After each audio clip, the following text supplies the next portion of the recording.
Hi hello friends, అందరూ ఎలా ఉన్నారు? అందరూ బాగుండాలని కోరుకుంటూ ఈరోజు హెల్తీగా గోధుమ పిండితో చేసుకునే బిస్కెట్లు ఎలా తయారు చేసుకోవాలో చూసేద్దాం. ఒక మిక్సీ జార్ తీసుకుని అందులో అరకప్పు చక్కెర, 4 ఇలాచీలు వేసి ఫైన్ పౌడర్ చేసుకోవాలి.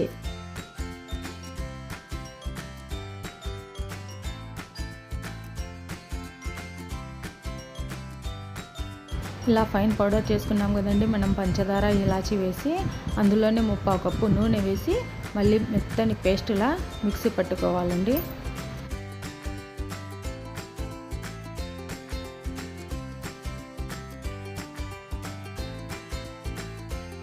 చూడండి, ఇలా రెడీ చేసుకున్న బ్యాటర్ని మనం ఒక బౌల్లోకి వేసుకోవాలి.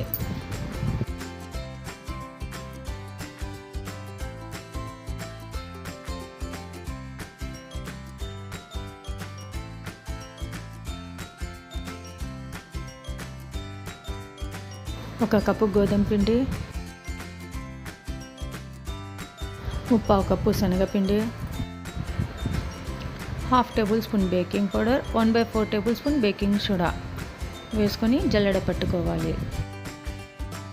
1 టేబుల్ స్పూన్ సూజీ వేసుకోవాలి. కొంచెం అంటే కొంచెం సాల్ట్ వేసుకోవాలండి, మీరు స్కిప్ చేసినా పర్లేదు. ఇలా అన్నీ వేసుకున్నాక గట్టిగా కాకుండా మెల్లగా చాలా సాఫ్ట్గా వచ్చేలాగా పిండిని మనం వేళ్ళతోనే కలుపుకోవాలండి.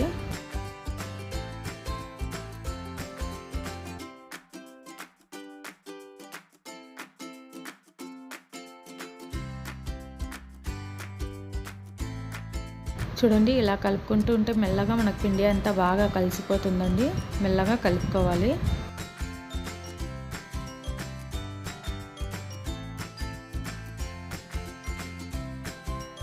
ఒకవేళ మీకు కనుక పిండి గట్టిగా ఉండి కలపడానికి రాకపోతే అందులో 1 టేబుల్ స్పూన్ 2 టేబుల్ స్పూన్ల వరకు నూనె అయినా నెయ్యి అయినా యాడ్ చేసుకొని కలుపుకోవాలండి.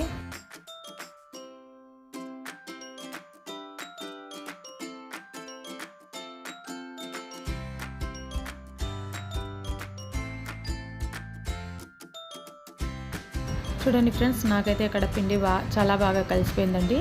పిండి కలుపుకున్నాక ఒకసారి ఇలా తుంచి చూస్తే మనకు పిండి బాగా పర్ఫెక్ట్గా సెట్ అయినట్టు.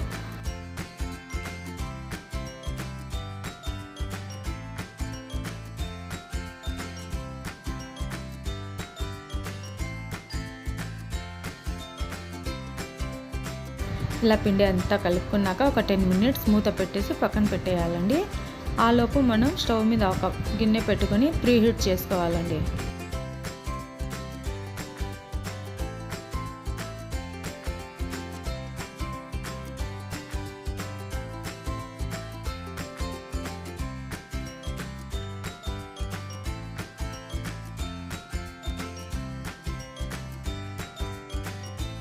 చూడండి, 10 మినిట్స్ అయిపోయింది. ఇక్కడేమో నేను ఇడ్లీ పాత్ర తీసుకున్నానండి. ఇడ్లీ పాత్రకి నూనె అప్లై చేస్తున్నా. చూడండి, నేను ఇక్కడ ఇడ్లీ ప్లేట్స్కి నూనె అప్లై చేసేసి పక్కన పెట్టేస్తున్నానండి. ఇంకా మనం కలిపి పెట్టుకున్న పిండి తీసుకొని నేను వచ్చేసి ఒక స్పూన్తో తీసుకుంటున్నానండి. అన్నీ ఒకే సైజులో రావాలని ఇలా అన్ని బౌల్స్లా చేసి ఒక ప్లేట్లో పెట్టుకోవాలి.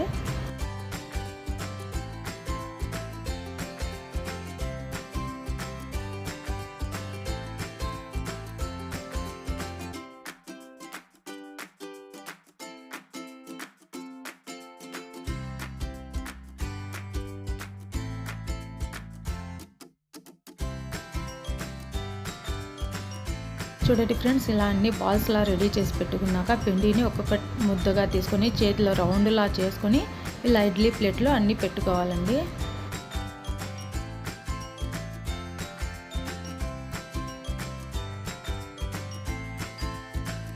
చూడండి ఫ్రెండ్స్, నేను బిస్కెట్లన్నీ రెడీ చేసుకుని ఇడ్లీ ప్లేట్లో పెట్టేసుకున్నాను. నేను వచ్చేసి ఇక్కడ సన్నగా తరిగి పెట్టుకున్న బాదం పప్పు పలుకులు వేసుకుంటున్నానండి బిస్కెట్ల పైన. మీరు వచ్చేసి మీకు ఇష్టమైన డ్రై ఫ్రూట్ బాదం పప్పు అయినా, పిస్తా పప్పు అయినా, సన్ఫ్లవర్ సీడ్స్ అయినా ఏవైనా పెట్టుకోవచ్చండి. చూడండి, మనం అన్ని బిస్కెట్ల పైన బాదం పప్పు పలుకులు పెట్టుకున్నామండి. మనం బిస్కెట్లు పెట్టుకున్న ప్లేట్స్ అన్నీ ఇడ్లీ స్టవ్లో పెట్టేసి మనం ప్రీహీట్ అవ్వడానికి పెట్టుకున్న గిన్నెలో పెట్టుకోవాలండి. 20 నుంచి 30 నిమిషాల వరకు చిన్న మంట పైన పెట్టుకోవాలండి.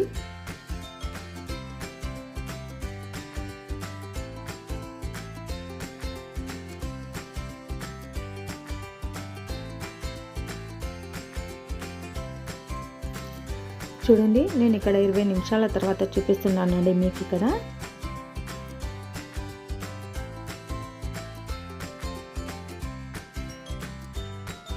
చూడండి, కాస్త రంగు వచ్చాయండి. ఇంకో 10 నిమిషాల వరకు పెట్టుకోవాలి. చూడండి ఫ్రెండ్స్, 10 మినిట్స్ అయిపోయింది. ఇంకా మనం స్టవ్ ఆఫ్ చేసుకోవాలండి.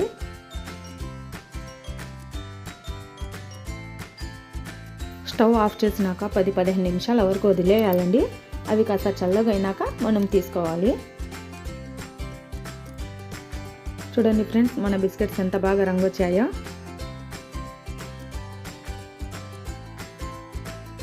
చూడండి, మన బిస్కెట్స్ చాలా ఈజీగా వచ్చేస్తున్నాయండి. జస్ట్ ఒక స్పూన్తోనా గరిటెతోనా ఇలా తీసుకోండి.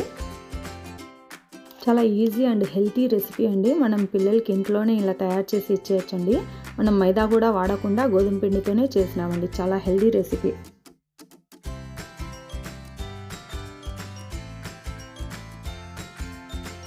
చూడండి ఫ్రెండ్స్, మన బిస్కెట్స్ ఎంత ఎర్రగా బాగా వచ్చాయండి. పైనుంచి క్రిస్పీగా, లోపల నుంచి సాఫ్ట్గా, చాలా అంటే చాలా బాగా టేస్ట్ ఉన్నాయండి. మీరు కూడా ఇంట్లో ట్రై చేసి చూడండి. మన చేతులతో మన పిల్లలకి ట్రై చేసి పెడితే చాలా తృప్తిగా, సంతోషంగా ఉంటుందండి. మీకు కనుక నా వీడియోస్ నచ్చినట్టయితే లైక్ చేసి, షేర్ చేసి, సబ్స్క్రైబ్ చేయండి ఫ్రెండ్స్. Thank you.